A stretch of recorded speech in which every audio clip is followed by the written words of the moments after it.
En bas, on l'avait fait, je crois, on l'avait terminé, non? C'est ça, on l'avait terminé. Alors, ça marche là? Non, non. Non, l'écran. C'est l'écran. Ouais, voilà.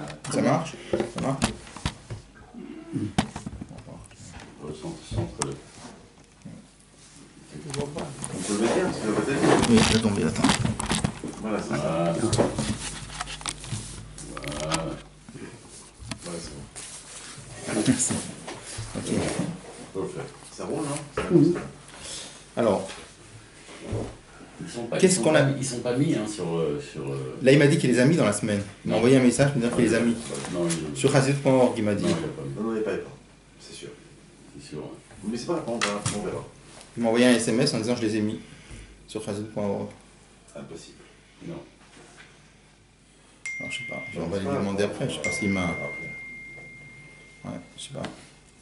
Parce que même, il voulait réviser ce qu'il avait. Je vais donner le. Il a peut-être aimé cette semaine. Mais en tous les cas, d'habitude, il l'aimait. Hein.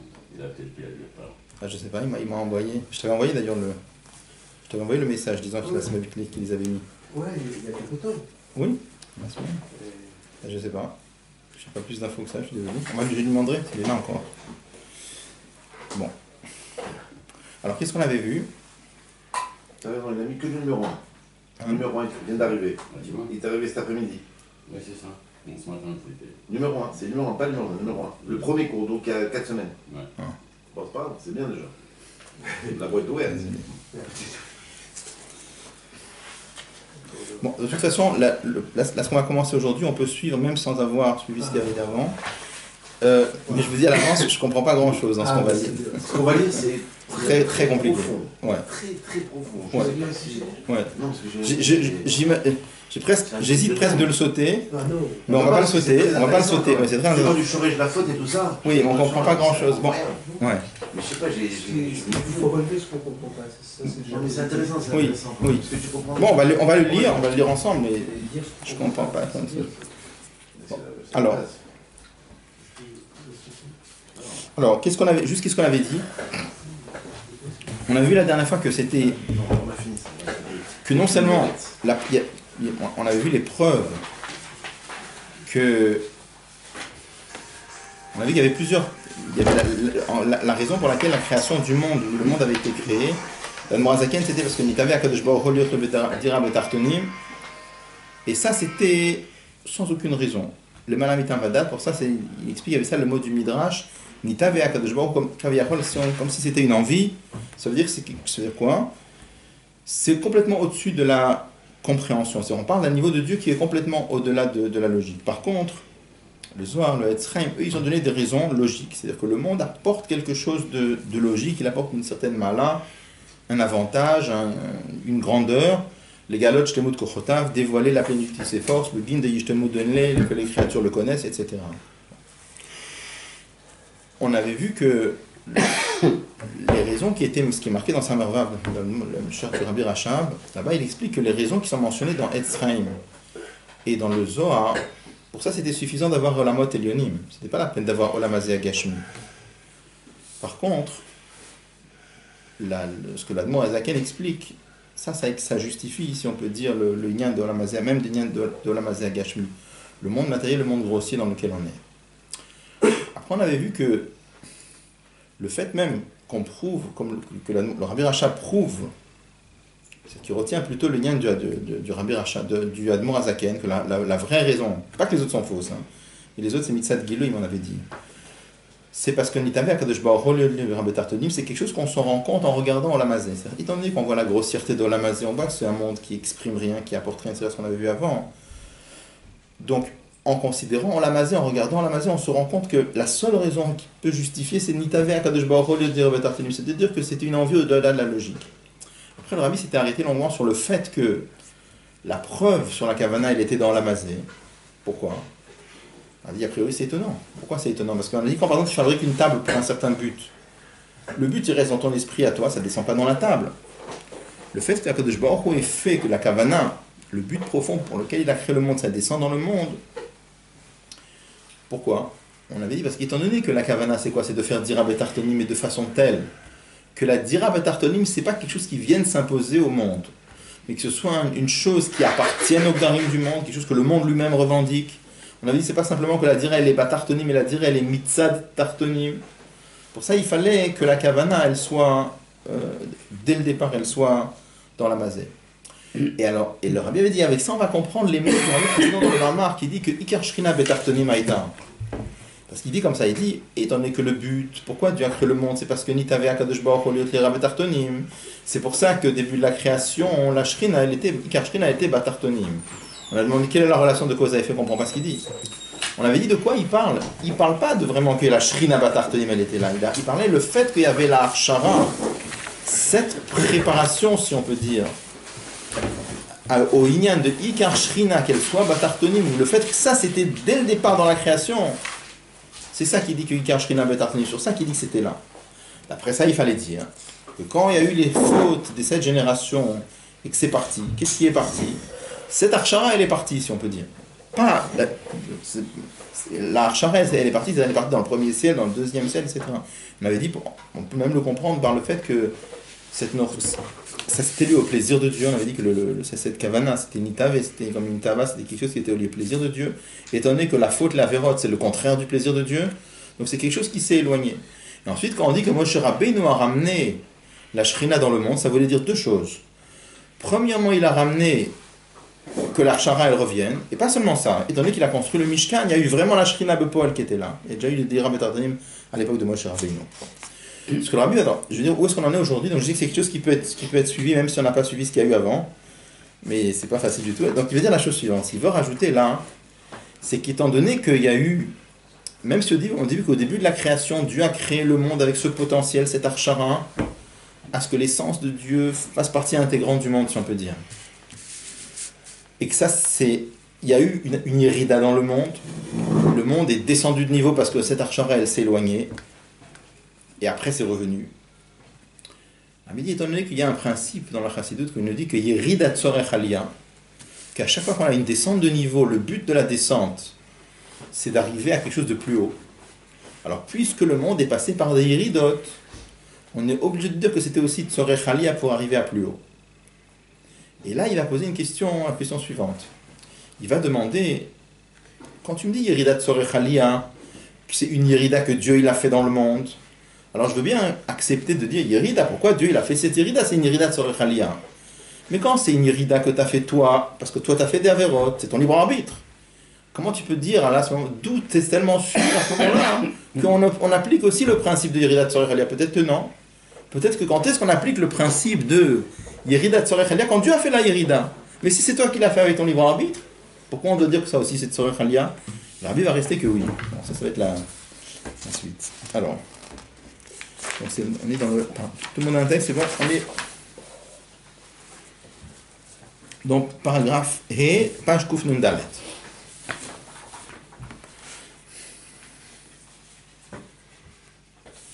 Alors, il y a Doua, voilà qu'il est connu, Shekol Yeridahi, il est Tzorech Aliyah. À chaque fois qu'on a une descente de niveau, le but de cette descente, c'est d'arriver à une aliyah, c'est d'arriver à monter plus haut.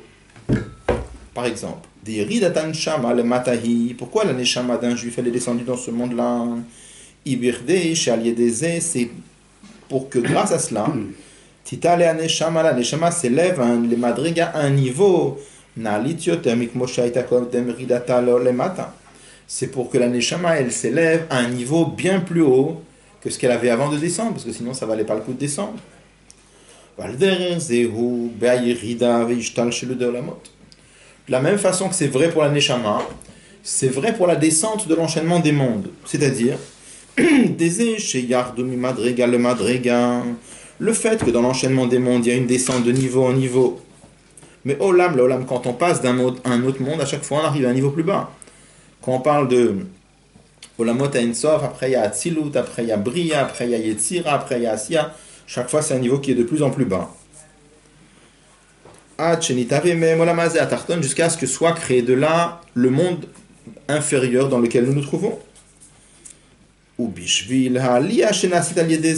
pourquoi il y a eu cette descente? C'est pour que grâce à cette descente, on arrive à une élévation. c'est-à-dire chez O, la mazéa tarton davka ou dira le idbar et dira le hatzmut. Justement, par la descente, on explique en Chassidut, effectivement, quelle est la yérida, la aliyah qu'on a par la yérida de Seder Ishtalshelut. Une fois qu'on arrive à créer un monde tellement grossier comme le nôtre, ce monde-là, ça va devenir une dira. Que les autres mondes, ils n'auraient jamais pu devenir une dira. À la fin, on marque dans Chassidut que les autres mondes aussi vont devenir une dira. Mais pourquoi? Ils vont devenir une dira. Ils vont devenir une dira comment? Grâce à Olam Hazé. D'accord. Mais en tout cas, donc la Yerida, il y a eu une Rida dans l'enchaînement des mondes, parce que toujours quand on parle de Seder Ishtal, chez l'autre on explique, c'est comme une chaîne. Comment ça se passe une chaîne? Il y a la chaîne, le maillon supérieur qui s'attrape dans le maillon inférieur, qui s'attrape dans le maillon inférieur, etc. Donc il y a une certaine Yerida. Et à chaque fois, c'est Yerida, notez gage, on descend de niveau. On arrive au niveau le plus bas. Le plus bas c'est Olam Hazé. Encore une fois, pour comment on peut dire que c'est le plus bas sur Olam Hazé, l'Admor Zaken dit c'est Tarton She'en le Matamimenu. Il dit pourquoi c'est le plus bas, hein? Il dit parce que dans chaque monde, comment on mesure le niveau d'élévation du monde?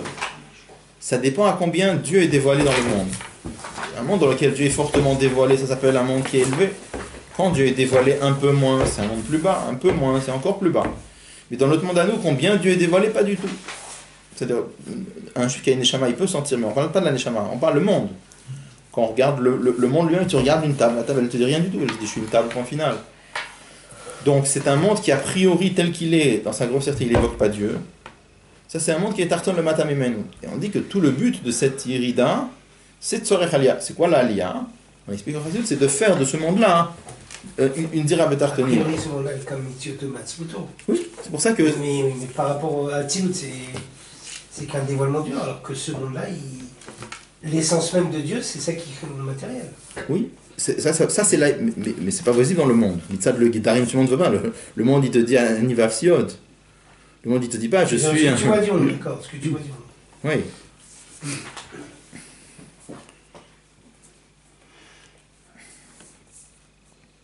Donc on voit, on doit bien apporter le principe de Yeridat Tzorech Aliyah dans Yeridat Anshama et dans la Yerida de Seder Ishtalshelut. Chaque fois on dit Yeridat Tzorech Aliyah.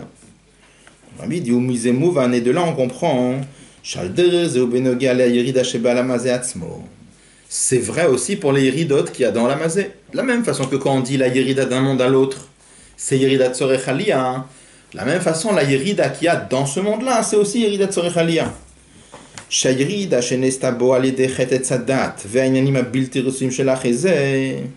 Les différentes descentes qui se sont opérées dans le monde par la faute de Adam Arishon, la faute de Etzadat, ou alors les autres fautes qu'il y a eu après, Hit Tzorech Aliyah, tout ça c'est Yerida Tzorech Aliyah. Pourquoi faire? C'est-à-dire,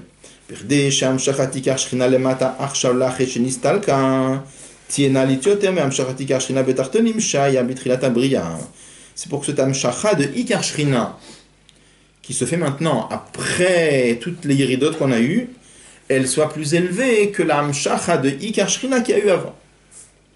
C'est plus fort, c'est 2 points là, c'est très fort, il y a oui, 2 points. Oui. D'abord, c'est pas le Ratzon Hashem qui fait ça.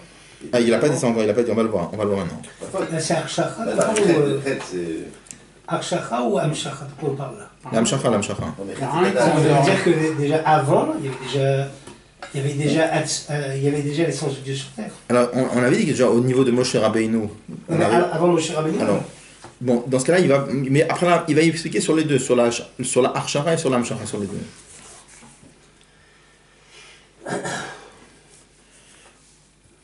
Donc là, il va commencer à poser la question. Il dit, on aurait pu dire,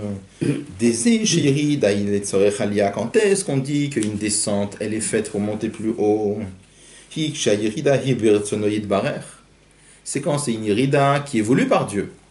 Quand c'est Dieu qui veut une Yerida, tu peux dire pourquoi est-ce que Dieu il a voulu la Yerida? C'est pour monter plus haut. Chez un. C'est pas le cas là. Oui. On dit que c'est à nous, c'est pas Ratzon. On pense. Alors, chez Az, qu'alors, Mourach Loma, on est obligé de dire, Sharatson Bayerida, le fait que Dieu a voulu cette Yerida, ou Bishvila Aliyah, on est obligé de dire que si Dieu a voulu la Yerida, c'était pour arriver à plus haut, on est d'accord? Machéen, qui est une Yerida Chaledechet, ce qui n'est pas le cas quand la faute, quand la Yerida, elle se fait à cause d'une Avera, la Avera, c'est quoi? Tu vas dire que c'est la volonté d'Hachem. C'est le contraire de la volonté d'Hachem.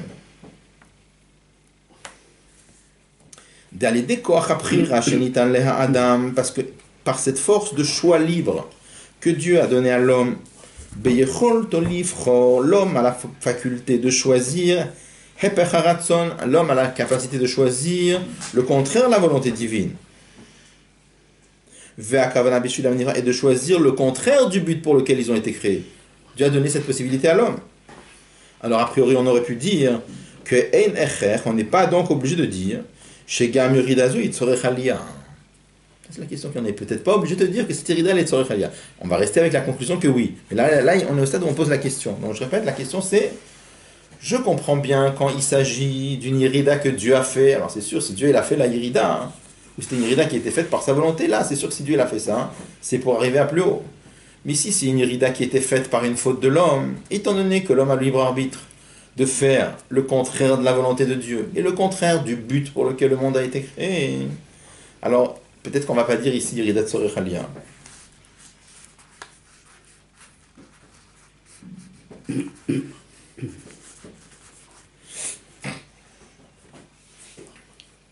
Alors, là maintenant il va poser une question sur la question. Ça veut dire, c'est une question qui va tendre à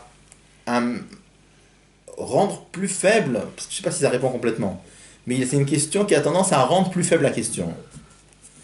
Vagam shen shayach, bien qu'il n'est pas possible chez prirat adam te akev que la kavana de l'homme va empêcher chez le touche l'empras veshalma kavana de dire abetartonim, même si on dit que l'homme il est libre, et c'est marqué dans différents endroits de Chassidut. Il y a une très longue sikha en particulier dans les côtés sikhot de Khaled Gimel. Empêché. Il dit là-bas que c'est impossible que l'homme, par son libre arbitre, va empêcher que la kavana de Dieu s'accomplisse. Impossible. Enfin, qui va empêcher qu'elle s'accomplisse. Donc, faire qu'elle ne s'accomplisse pas. Oui. Il ne peut pas faire ça. Impossible. Le maximum qu'un homme peut faire, c'est retarder. Mais il ne peut pas empêcher. Réponds un peu quand même. Comment? C'est vrai, il affaiblit là, la question. Donc, ça va arriver quoi qu'il arrive de toute façon. On ne peut pas entraver. On ne peut pas entraver, c'est pas ça m'oublie. Impossible. Alors, c'est intéressant, c'est, par exemple, vous voyez, il y a alors, on le dit en Chassidut, mais si on regardait, c'est presque marqué clairement dans le Nigli. Par exemple, il y a le Rambam qui dit Ifticha Torah, chez Sof Israël, Asot Tshuva Besov Galutam. La Torah, elle a promis que les Juifs vont faire Tshuva Besov à la fin de l'exil. Ah, ils ont libre arbitre. Ils ont libre arbitre. Mais ils vont faire Tshuva, quoi qu'il arrive. Plus tôt, plus tard, mais ils vont faire Tshuva. Bon. Comme ça, le Rambam dit, ça c'est pas de la Chassidut, c'est du Nigli. Bon. Juste sur l'expression Efer Haratzon, est-ce qu'il n'y a pas une exagération? Comment comprendre exactement cette formule? Parce que là, une faute, c'est le contraire de la volonté divine? Oui, ça paraît un peu exagéré. Pourquoi? Quand un juif profane Shabbat, c'est le contraire de ce que Dieu veut. Objectivement peut-être, mais pas dans l'intention. Là, il dit que c'est dans l'intention. On prête une portée à la faute qui est peut-être exagérée. Non, exagérée dans... Non, je comprends. Dans quel sens? Quand je commets une faute, je n'ai pas la conscience... la conscience, c'est un autre problème. Ah oui, mais c'est ça. Mais à la fin, celui qui est en train de le faire, qu'il en ait la conscience ou non, un juif porte un objet Shabbat, il fait exactement le contraire du but pour lequel le monde a été créé. Il n'en a peut-être pas conscience, c'est possible. On n'accuse pas le juif. Mais l'acte qui a été fait, c'est le contraire de la volonté d'Akadosh Baruch Hu.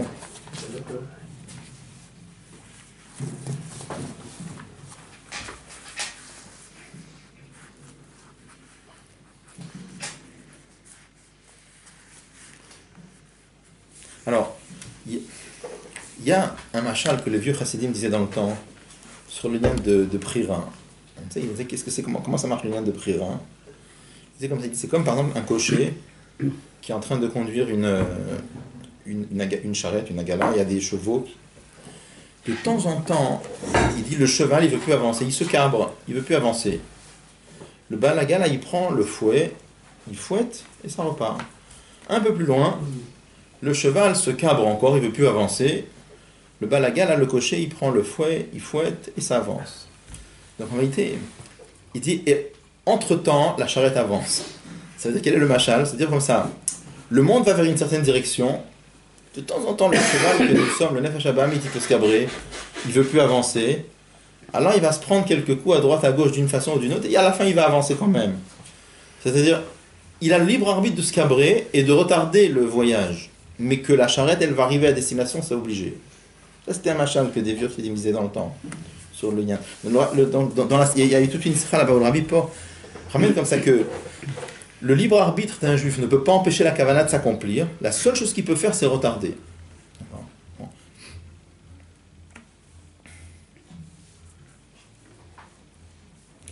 Vous pouvez prendre 2 secondes la note 35.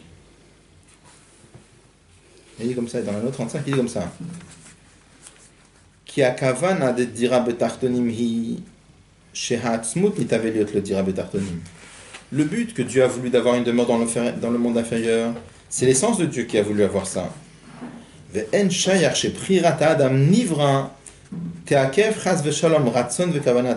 c'est impossible de dire que le libre choix d'une créature va empêcher, si on peut dire, kavanata atzmut. Et il dit, Rebaruch al écoutez Sirat el Gimel. Donc c'est pas Voilà. le FR. Comment? Donc ce ne sera pas le FR. Donc le RET n'est pas le FR de Ratson. Si. Puisque de toutes les façons, le Ratson parviendra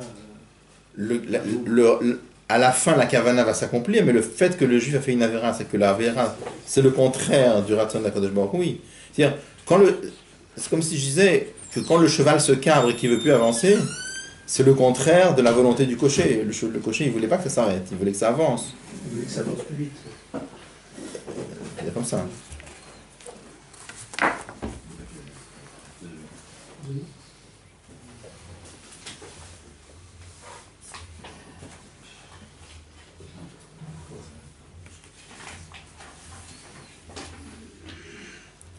Alors,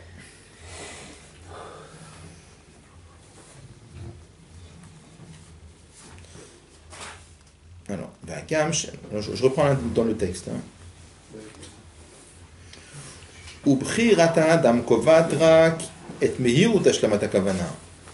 Le libre choix de l'homme ne peut fixer, si on peut dire, ne peut intervenir que sur la rapidité de l'accomplissement de la dira betartonim. Mais la dira betartonim, c'est sûr qu'elle va s'accomplir. De là, on aurait une preuve.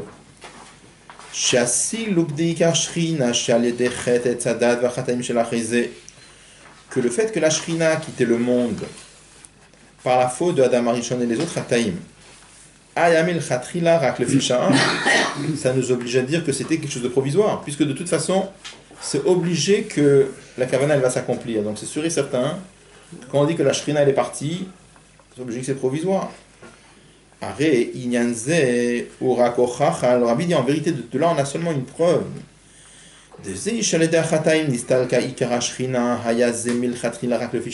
On a juste une preuve que c'est passager, c'est-à-dire que c'est provisoire dans le temps. On est obligé de dire on est obligé de dire qu'à la fin le Ikar Shrina va revenir en bas. Mais quelle est la preuve?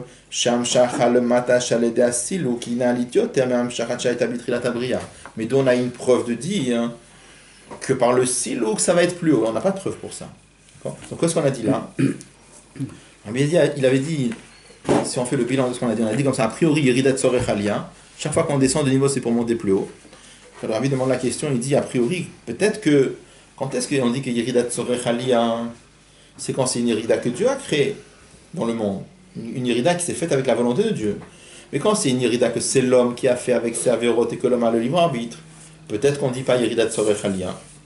Et là, il pose une question qui affaiblit la question en disant, et même si on va dire que l'homme avec le libre arbitre, il ne peut pas empêcher la kavana, il peut juste la retarder. On lui dit, ok, il peut. Le fait, mais, donc en disant ça, tu dis quoi? Tu dis, avec ça même, tu prouves que la kavana, elle va s'accomplir. On lui dit, oui, elle va s'accomplir. Mais tu n'as aucune preuve de dire qu'elle va s'accomplir de façon plus haute. Tu as juste une preuve de dire que en faisant une avéra, le cheval s'est cabré, comme on a dit tout à l'heure. Tu as fait perdre du temps. Mais dire qu'après, ça va être plus haut, plus fort, on n'a pas de preuve pour ça, a priori. Donc ça reste la question d'où on est obligé de dire. L'eau est plus fort que quoi?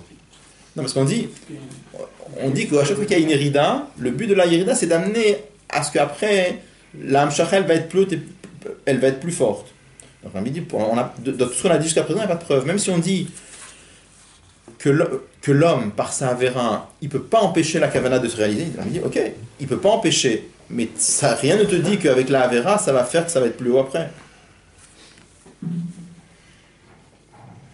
Mais là, Archar, au départ, elle était des Shlemut, donc des tarifs de Shlemut. Oui. Et là, on a l'impression qu'il va encore plus. Voilà, c'est la question. Il y a Oui. encore plus que la Shlemut qui a été prévue au départ. Oui. Oui. Par la vérote de l'homme. Oui. D'accord.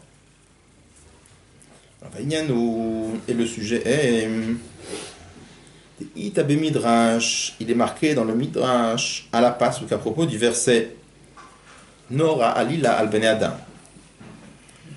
Donc ça c'est un passouk dans Teilim. Hein? Alors le pshat dans Teilim là-bas, les Metsudot traduisent très, très simplement, parce que le mot Alila on peut traduire de deux façons. Le mot Alila, quand on dit mal les ish, Alila c'est dire une action. D'accord? Nora Alila al Bene Adam, ça veut dire les actions d'Hachem sur l'homme sont redoutables. Mais il y a un autre pirouge. Il y a un autre pirouge dans le Midrash, c'est que Alila ça veut dire un prétexte. Quand on dit Une accusation. une accusation fausse accusation. On dit Alilat Dam. Comment traduire en français Alilat Dam quand on accusait les juifs de prendre du sang pour les matzot, comment on appelait Alilat Dam, comment traduire en français hein? Comment on dit Alila? Comment on dit les accusations. Bon, C'est un affre rituel, mais il y avait un mot, je parle libelle. Comment? Des complots. Un complot, voilà. Donc le mot Alila, on peut traduire le pshat simple, le Metsudot, ils traduisent là-bas Nora Alila al Bene Adam, que les actions de Dieu, Dieu il est Nora, il est redoutable d'action sur l'homme. C'est-à-dire les actions qu'il peut faire sur le monde sont redoutables. Okay. Mais il y a un autre pirouge qui est passé sur le Midrash, et c'est machma comme ça dans Rashi, quand on regarde dans Teilim, il ne dit pas clairement, mais c'est machma aussi. Rashi dit, il cherche les fautes, on dirait qu'il cherche les prétextes pour... Donc le Midrash il traduit complètement autrement. Comment le Midrash il traduit? Il traduit comme ça. Alila nitlabo b'adam arishon. On a mis un prétexte, c'est-à-dire si on peut dire un complot sur Adam Arishon, Shehu et Evi et Amit Adam, en disant que c'est lui qui a amené la mort dans le monde. Comment c'est marqué dans le Midrash? Il dit comme ça. Adam Arishon, après la faute, Dieu a dit maintenant que tu as fauté, Vayu Amav Me'ave Esrim Shana, on vivra de façon limitée, 120 ans. Le jour où tu vas en manger, tu vas mourir. Et dans le Midrash, il dit pourquoi c'était un complot, ça. Il dit, il faut comprendre. Il dit Share HaTorah Kadma Alpaim Shana Laolam. La Torah qui était là 2000 ans avant la création du monde. Ktivba, il est écrit dedans Zot Torah Adam Kiamut Ba'oel. Voilà les halachot. Si un homme meurt dans une tente, ça amène l'impureté. Qu'est-ce que tu vois de là, dit le Midrash? Que la mort, la notion de mort, elle était prévue dans la Torah, hein, avant la faute d'Adam Arishon. Bon, comme ça le Midrash dit. Pourquoi on ne dit pas que l'histoire même d'Adam Arishon, elle était marquée dans la Torah On peut répondre, mais c'est sûr qu'on peut dire que... C'est sûr que on peut répondre facilement à une question pareille, en disant simplement, par exemple, ça même c'était prévu, c'est-à-dire... Et c'est ça le pshat en vérité, c'est sûr que Dieu avait prévu ça dès le Khatrila, mais Dieu a voulu que ça passe par ça. Un exemple. Comme l'abbé avait parlé plusieurs fois, par exemple, sur l'Haftara. Pourquoi on dit l'Haftara? On dit l'Haftara parce qu'il y avait un moment où les Romains avaient interdit de lire la Torah. Comme ils avaient interdit de lire la Torah, donc c'est ça, les Juifs ils lisaient des passages dans les Nevi'im qui ressemblent, qui sont mêlés à paracha, qui ressemblent à la paracha. Après que c'était de nouveau permis d'étudier la Torah, de lire la Torah, on a gardé le Inyan de la Haftara. Ça sort un peu bizarre, ça sort un peu, tu vas dire quoi, que dans toutes les communautés juives sur la planète, on fait des brachot avant, des brachot après, juste parce qu'il y a des goïms, ça leur rentrait une folie dans la tête de faire une xéra contre les juifs. On a dit c'est à l'envers, c'est-à-dire, Milchatrila Akadosh Baruch Hu a voulu le Inyan d'Haftara. Mais Akadosh Baruch Hu a voulu que ça passe par une xéra par la xéra des goïms. Mais c'était prévu déjà Milchatrila. Donc là aussi, on peut répondre très simplement. C'est sûr qu'Akadosh Baruch Hu avait prévu Milchatrila qu'il y ait le Inyan de Kishinam, mais c'est passé par Adam Arishon. On va le voir après. Ah bah je le remets d'accord. Ah, mais je le mets la fin. Pourquoi il n'amène pas l'histoire? Il amène une halakha là. Il n'amène pas une histoire. Adam Arishon, c'est une histoire. Oui. Là, il amène une halakha. Une halakha, ça veut dire que c'était prévu dans les Mitzvot. De quelle halakha tu parles? Adam qui est le droit. Il y avait la chose de mort. Oui. Donc il a voulu ramener une halakha, pas une histoire stable qui s'est Ah oui. passée avec Adam Arishon. Parce que si c'est une halakha, ça veut dire que c'était. C'est ancré, quoi. C'est ancré à l'intérieur de la Torah. Alors, Umvair Admor Haemtsaï, et le Admor Haemtsaï explique, il y a toutes les références dans la note 41, Désir Shalilanit Labo B'Adam Arishon, quand le Midrash nous dit qu'Aviachol semble dire que Dieu a cherché un prétexte ou un complot sur Adam Arishon, ou l'autre, c'est pas simplement ce qui concerne la mita qui est une conséquence du chet, et la gamme benoga la chet atzmo, même pour le chet lui-même. Et ça, c'est beaucoup plus difficile à comprendre. Alors, je voudrais juste expliquer. Il y a on a parlé déjà, on a eu l'occasion plusieurs fois de parler. Il y a un passage dans l'Igeret HaKodesh du Admor Hazaken, il amène là-bas. Kol hakoes keilu oved avodah zara. Toute personne qui se met en colère, c'est marqué dans la Gemara, toute personne qui se met en colère, c'est comme s'il fait de l'idolâtrie. Pourquoi? Alors, si quelqu'un, par exemple, me donne une gifle, et que je me mette en colère, pourquoi je me mets en colère? Parce que je considère que la gifle, elle ne vient pas de Dieu. Parce que si je considérais que la gifle, elle vient d'Akadosh Baruch Hu, je ne me mettrais pas en colère. Donc, en réalité, avodah zara, ça commence où? Avodah zara, ça commence dès qu'on considère qu'une créature quelconque a un pouvoir en dehors de Dieu, ça c'est déjà avodah zara. Donc si je considère que lui, il a eu le pouvoir de me donner une gifle, et pour ça je me mets en colère, ça veut dire si je considérais que ça venait de Dieu, je ne me mettrais pas en colère. Après il demande lui-même, l'Admor Hazaken, il demande, mais voilà celui qui m'a donné la gifle, il avait le libre arbitre. Alors comment tu dis que ça vient de Dieu? Donc il répond à la Nizak Nixamin Hashamayim, qu'il y avait quand même un décret dans le ciel sur le Nizak, sur celui qui a reçu la gifle, qui devait la recevoir. Ça veut dire quoi? C'est-à-dire comme ça. Quand quelqu'un m'a donné une gifle, il y a deux choses. Il y a le fait que lui, il a donné une gifle, il y a le fait que moi j'ai reçu. Et lui, en vérité, il a libre arbitre uniquement sur le fait de me donner, mais il n'a pas le libre arbitre que je reçoive ou que je ne reçoive pas. Si Akadosh Baruch Hu avait voulu que je ne la reçoive pas, j'aurais pu, lui il la donne et moi je ne reçois pas. Comment? Il y a plein de façons comment. Donc en résumé, l'homme a le libre arbitre que en ce qui se concerne lui-même. Les conséquences que son action va avoir, sur ça il n'a pas libre arbitre. Donc, on peut dire la même chose sur une avérin. C'est-à-dire, qu'est-ce qu'on peut dire sur une avérin? C'est difficile à dire, mais comme ça, on dit dans l'écoute Sichot, dans Chelek, la fameuse Sicha, la Balech Lecha, Rabbi rapporte comme ça là-bas. Et ici, il va beaucoup plus loin ici. Qu'est-ce qu'il dit? Que dans la faute, quand un homme il a le libre arbitre de faire la faute. Mais les conséquences qui vont venir après la faute, sur ça, il n'a pas le libre arbitre. Et ça, quelque part, c'est le Ratzon d'Akadosh Baruch Hu, si on peut dire. Donc, on aurait pu répondre très simplement, Adam Arishon, il avait le libre arbitre de faire la faute. Le fait que sa faute, ça amène Mita Baolam, ça c'est une affaire qu'Akadosh Baruch Hu, il a voulu. On aurait pu expliquer comme ça le Midrash très simple. L'Admor Haemtsaï, il va plus loin, il dit non, c'est pas que la Mita, c'est pas que les conséquences de la faute, mais même dans la faute elle-même, il y a quelque chose aussi. Donc, à partir de là, ça devient très, très, très, très difficile sur le Mavar. Donc, on va lire ensemble. C'est très difficile à comprendre.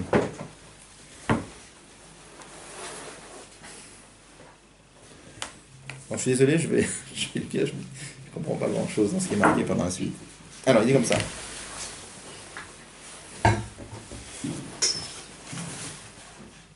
Il dit le fait que parfois le mal qu'il y a dans le Yetzerara de l'homme devient très fort, ou le fi chez Milmala et si toi la Yetzerara, c'est parce que d'en haut, Akadosh Baruch Hu a incité le Yetzer Hara pour amener l'homme à cette fin. Elle a, parce que c'est marqué que quand Dieu envoie le Yetzer Hara, il équilibre les forces. Il donne aussi si Dieu renforce le Yetzer Hara de quelqu'un, il renforce aussi les forces pour le surmonter. Elle a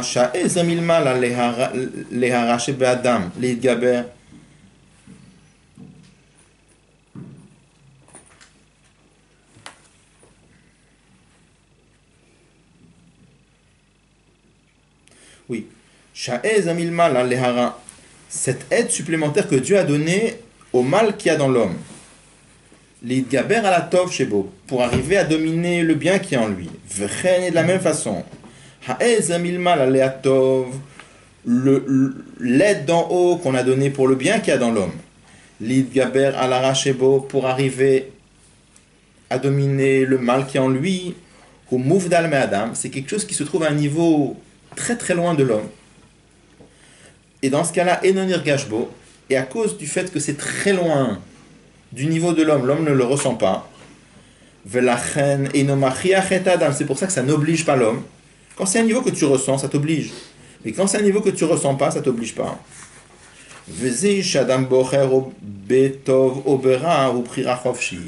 Et de là, ça reste que quand l'homme choisit, il choisit par son libre arbitre. Et je précise, le arbitre dit dans plein de lettres. On aurait pu croire un chat très simple. Il a l'impression qu'il est libre, mais en vérité, il est manipulé. Le arbitre dit pas du tout. C'est un vrai libre choix. Je peux pas expliquer, je comprends pas. Mais comme ça, l'arbitre dit en tout cas très clairement. C'est pas une illusion, c'est pas un dimion, c'est pas qu'on a l'impression d'être libre, on est vraiment libre.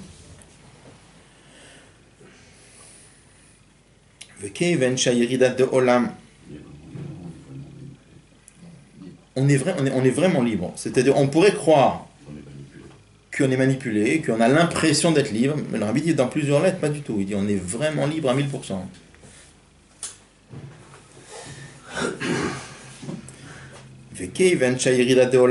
Et étant donné que la Yerida qui se fait dans le monde, si le fait que l'essentiel de la Shrina s'éloigne du monde, Sheba l'idechet et hadat, qui est venu par la faute de Etzadat,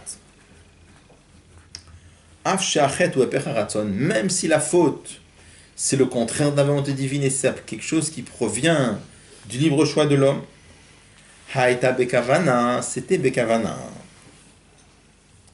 Alors ça nous oblige à dire Shakavana de Ayerida Hilet Sorechalia, que le but de la Yerida c'est Tzorech Aliyah. Peut-être pas pour la personne, mais pour le monde. Pour lui, il restera, il a fait une avéra, mais pour le monde, ça devait passer par une Yerida, mais la Kavana à Elonia, elle a été jusqu'au bout. Bon, il faut voir. Après, je ne vois pas pourquoi il faudrait être Mechalek. C'est comme dans Chet El Sadat, ça veut dire lui, il aurait dû écouter la Kadosh Baruch Hu et ne pas manger le fruit de El Sadat. Mais au final, la Kadosh Baruch Hu, il avait... Je pense pas qu'il faut limiter ce klal de Yerida Tzorech Aliyah, dire que c'est que pour les autres et pas pour lui. A priori, le klal, il est pour tout le monde. A priori. Pirte Sham Shachat Ikar Shrina Lach Shenistalka Tiena Litodemik Moshaita Bitrilat Abria. C'est que pour que le Nyan de Ikar Shrina qui vient après soit plus haut que ce qu'il y avait avant. Donc qu'est-ce qu'on a dit ici? Il dit, Rami rapporte le Nyan de Nora Lilal Ben Adam, que là, c'est marqué clairement dans le Midrash, le Admor Haim Tzaï explique que la faute de Adam Arishon, même s'il avait libre arbitre, mais il y avait une kavana. Difficile à expliquer, je comprends pas très bien, mais il y avait une kavana. C'est de quoi une kavana?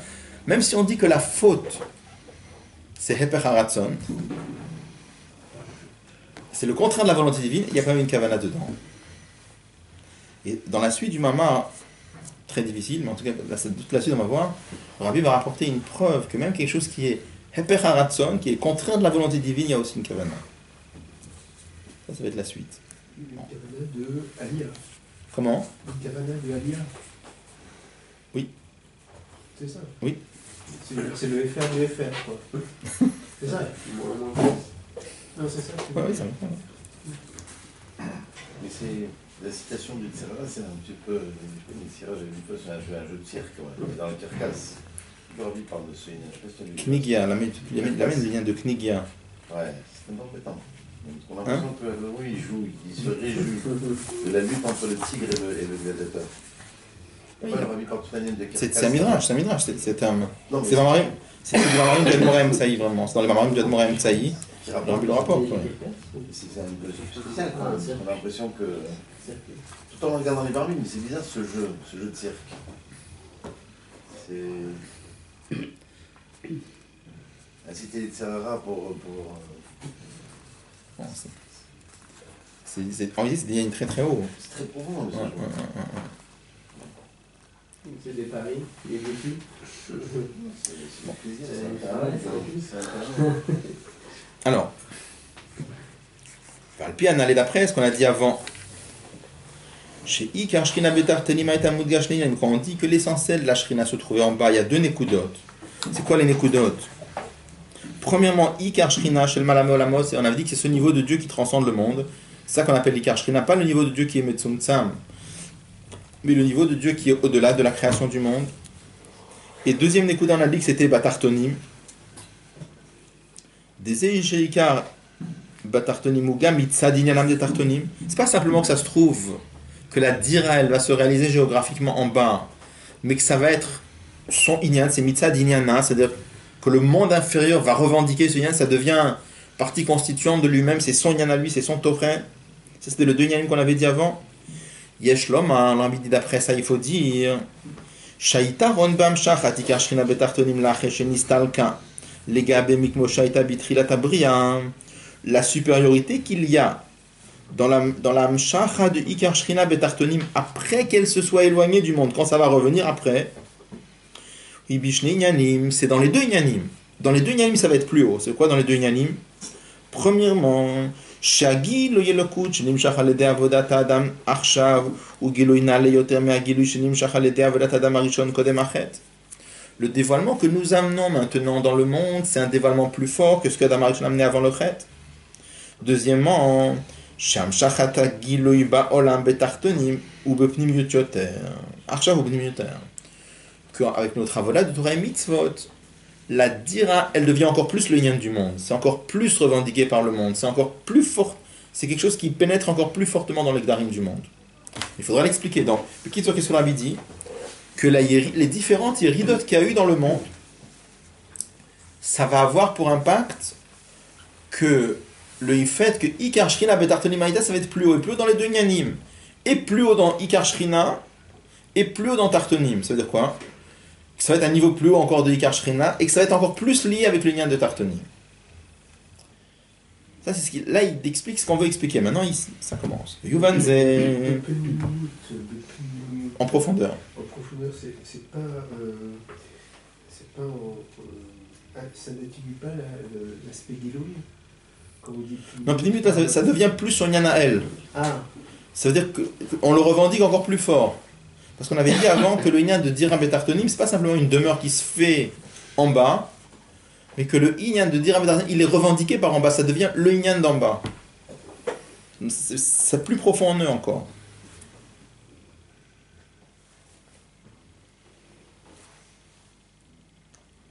Alors, on va comprendre cela en apportant d'abord l'explication de ce qui a déjà été cité avant. Que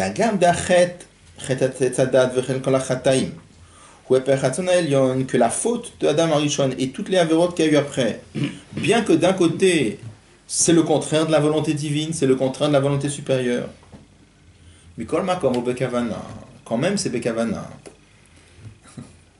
Très difficile. Bekavana de... Comment? La Kavana d'aller à l'IA. Ouais.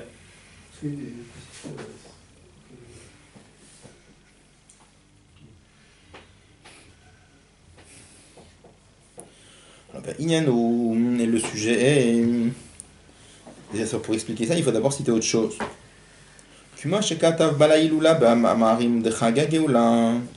Comme le rabbi précédent écrit Dans un des mamarim de Chagagila, dans un des mamarim de Yudbet Tammuz, c'est un mar très très connu. C'est un mal Imroach HaMoshel, Tavres Shad Kalev. C'est un mar très connu, il y a beaucoup de léchonotes étonnants en ce moment.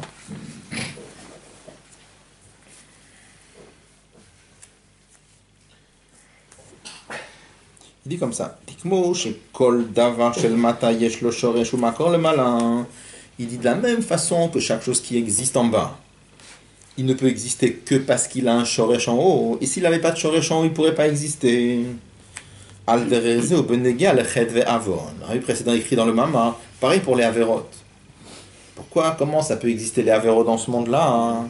Parce que ça a un shoresh en haut. Enfin, un shoresh. Il y a une possibilité qui est donnée d'en haut. Pas un shoresh, hein. Une source. Ouais, non, regardez. Il y a une cause et une netinat makom en haut, qui est donnée d'en haut. Comment on dit netinat makom? Une possibilité qui est donnée. L'occasion. Non, pas occasion, possibilité. Possibilité. Au Mevio Chachalze. Et le rabbi précédent, dans son mama, il amène une preuve à cela. Mais à partir de la première faute, la faute de Adam Arishon, a priori c'est très étonnant, il écrit le rabbi précédent. Adam Arishon, il était à un niveau très élevé. Que ce soit de par sa neshama, que sa chokhma, c'est marqué qu'elle était plus haute que la chokhma des malachim. Sikhlim anifdalim, c'est les malachim. Il l'amène dans la note 43, Hema malachim. Vehen mitzad gufo, que ce soit par son corps. Donc, Adam Arishon, il était très élevé, tant par sa neshama, qui avait une chokhma plus élevée que celle des malachim, et tant par son corps. Chez Gufo, chez l'Adam Arishon, le corps de Adam Arishon, il était créé directement par Dieu. Tous les hommes qui naissent après, ils sont nés parce qu'ils ont eu un papa et une maman. Donc ils ne sont pas créés. C'est sûr que ça vient de Dieu à la fin, on est d'accord. Mais c'est indirect, si on peut dire. Ça passe par un intermédiaire qui est le père et la mère. Mais Adam Arishon, il n'a pas été créé par un père et une mère. Il a été créé directement par un Kadosh Baruch Hu, donc il avait un corps très spécial. Et c'est marqué dans le Midrash, Vakevo shel Adam Arishon ayamake galgal chama, que le talon de Adam Arishon était tellement lumineux qu'il obscurcissait le globe solaire. Je ne sais pas ce que ça veut dire exactement, mais en tout cas, on comprend de là qu'il avait un niveau très très très élevé. Mais comment est-il possible de comprendre que Adam Arishon ait pu fauter? Avec une grande neshama pareille et un corps pareil, comment y a-t-il pu fauter? Le rabbi dit aussi, il faut rajouter. Sharpi Mamarazal, d'après ce que nos maîtres disent dans la Mishnah, dans Masechet Sanhedrin, la raison pour laquelle Dieu a créé au départ un seul homme, c'est pour nous apprendre que chaque juif doit se considérer comme Adam Arishon, c'est-à-dire qu'il a la responsabilité du monde sur ses épaules. Adam Arishon, il ne peut pas dire il y a des autres personnes qui vont faire le travail. Non, chacun, de la même façon, hein. Nos maîtres disent que chacun doit se considérer comme Adam Arishon, sentir qu'il porte la responsabilité sur ses épaules.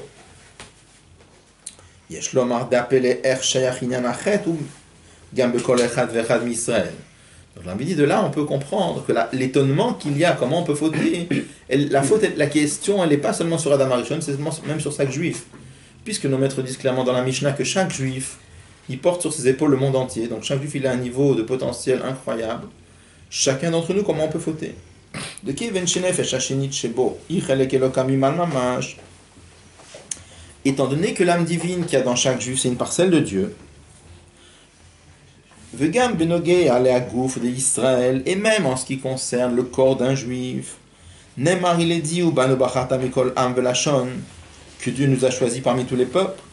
Veita Betania, et c'est marqué dans le Tanya, dans le chapitre 49. Chez Zekai à la gouf à Khumri, on parle du corps. Chez Nid, mais Bechumriuto, le goufot ou le goufeomotola, parce que le corps, de par sa grossièreté, il ressemble au corps des autres nations. C'est-à-dire, on demande la question, quand on demande à quelqu'un de choisir entre des choses, le vrai choix, c'est quand il n'y a rien qui te pousse. S'il y a quelque chose qui te pousse, c'est pas un vrai choix. Alors, c'est marqué, si on dit à un homme, voilà, si tu choisis ça, tu vas recevoir des coups de bâton. Et si tu choisis ce côté-là, on te laisse tranquille. Alors, il va pas recevoir des coups de bâton, il va prendre l'autre côté. C'est marqué que, par exemple, le Rabbi avait dans la Sirot que pour un homme sikhli, un homme qui est intellectuel, quand il comprend qu'il y a un côté qui est bien et un côté qui va bien, pour lui, choisir le côté qui ne tient pas la route intellectuellement, c'est une souffrance plus dure que recevoir des coups de bâton. Donc, s'il y a quelque chose qui te pousse à choisir un côté plus que l'autre, c'est pas un vrai choix. Quand est-ce qu'on peut avoir le vrai choix? C'est quand les deux côtés, ou bien ils sont équivalents, vraiment équivalents, pas de différence entre un côté ou l'autre, ou alors même si les côtés ils sont pas équivalents, mais la personne qui doit choisir, pour lui, il est à un niveau où c'est équivalent. Je prends un exemple stupide, mais c'est comme si, imaginez par exemple un homme qui est toute la journée dans des escalotes à un niveau très élevé, et puis à un moment, chez lui à la maison, je sais pas, on est en train de repeindre un meuble, on lui dit, tu préfères tel beige ou tel beige? Il va dire, faites ce que vous voulez, ça. Aucune importance, ce beige-là ou ce beige-là, qu'est-ce qu'il a? Alors c'est sûr, tu vas dire que les deux beiges sont pareils, il y en a un qui est comme ci, il y en a un qui est comme ça. Mais pour lui, il n'y a aucune différence, ça ne l'intéresse pas du tout. Il n'est pas du tout dans ces yanim-là, d'accord? Donc même si les deux sont... Donc, de la même façon, quand on dit que... Tu demandes à Kadosh Baruch, il a choisi le peuple juif. D'un côté, il a un peuple qui a Chelek Elokam Imal, qui a une parcelle de Dieu. De l'autre côté, il y a Stam des créatures. Comme tu demandes à un homme, tu choisis d'un côté, il y a ton fils, de l'autre côté, un étranger. Tu te poses la question, il n'y a pas de choix. Tu ne peux pas choisir, c'est déterminé d'avance, il n'y a pas de choix ici. D'accord? Par contre, donc quand on parle d'Aneshama, on ne peut pas parler de vrai choix. Par contre, quand on parle le corps d'un juif ou le corps des autres nations, a priori, ça ressemble. Donc là, on peut dire que, dans Tanya, il dit pour ça, quand on dit Ubano Bacharta Mikolam Velashon, que Akadosh Baruch Hu a choisi le peuple juif, de quoi on parle? Pas des Neshamot, parce qu'il n'y avait pas de choix là-bas. On parle du corps. Et pour Dieu, le corps d'un juif, c'est Kupat Noga. Comment? Pour Dieu, le corps d'un juif, c'est Kupat Noga, le corps d'un goy, c'est Shosh Kupat Noga. Voilà, tu parles de Gouf Gashmi, on ne parle pas de la Mazé. On parle de Gouf Gashmi. On parle de l'effet Shabbat. Quand même, Ouais, on parle. ouais. C'est quand même pas la même. Non, Parce qu'il reste quand même l'effet Shabbat dans cette histoire qu'on exclut. Parce que vous remarquerez, dans Tanya, il dit le mot nidme. Il ne dit pas c'est domé. Nidme, ça ressemble, il ne dit pas c'est pareil. Bien sûr. Alors en vérité, c'est très compliqué parce que sur cette question-là, il y a un mamar de Yud Aleph Nissan, Begum acheté à Sarium, on lui pose la question, il n'y a pas la réponse dans le mamar. Alors, il y a tout un bio, il y a c'est même s'il faisait paraître un livre de Chidushim, des Bachurim, etc. Et donc ils ont imprimé une fois, Rabbi Elkan, il a fait une conférence sur il a fait un shiur klali sur ça, et il a écrit tout un article sur cette question-là. J'ai très très profond. J'ai vu un shiur de Rabbi Elkan sur ce lien. Ouais. Il explique que. En tout cas, je n'ai pas compris le bio. Il explique, il fait tout un pile-poule pour expliquer, mais. Il explique qu'il y a une qui explique, c'est Rabbi Elkan qui explique qu'en fait, le corps d'un goy et le corps d'un juif, il y a le chomer et il y a la tsura. Tsura, c'est la qualité, klipat noga, shosh, klipat atmiot, et le chomer, c'est le volume qu'il occupe dans l'espace. Le volume d'un goy ou le volume d'un juif, ils occupent les deux le même espace. On est d'accord sur ça. Donc c'est ça que le c'est possible. C'est possible, mais je peux te. D'ailleurs, il est dans le livre que j'ai prêté, dans le livre tu verras, il est dans. Mais il y a rien dedans quand il dit que c'est dedans qu'il faut être juif. Parce que si tu enlèves le féché et tu enlèves le corps, on reste quand même l'âme animale. Bon, la gosse. C'est quand même le responsable de la faute quand même. C'est l'instigateur. Je comprends pourquoi ça l'étonne qu'un juif faute. On a une âme animale. Elle vient pas d'Aprira, elle vient pas de Avira, c'est pas ton père. En réalité, on amène toujours un Zohar, c'est marqué Nefesh Kiterta, la paracha de la semaine. Ouais. Le Zohar il dit Tva, il faut lire sa bitmia. Comment c'est possible qu'un juif a fauté? Bon, il faut. Mais ce lien-là, je l'ai vu. Je regarde, ça m'intéresse. On reprend, donc on reprendra. En tout cas, on va s'arrêter là pour ce soir. On reprendra. Il avait dit qu'il y a que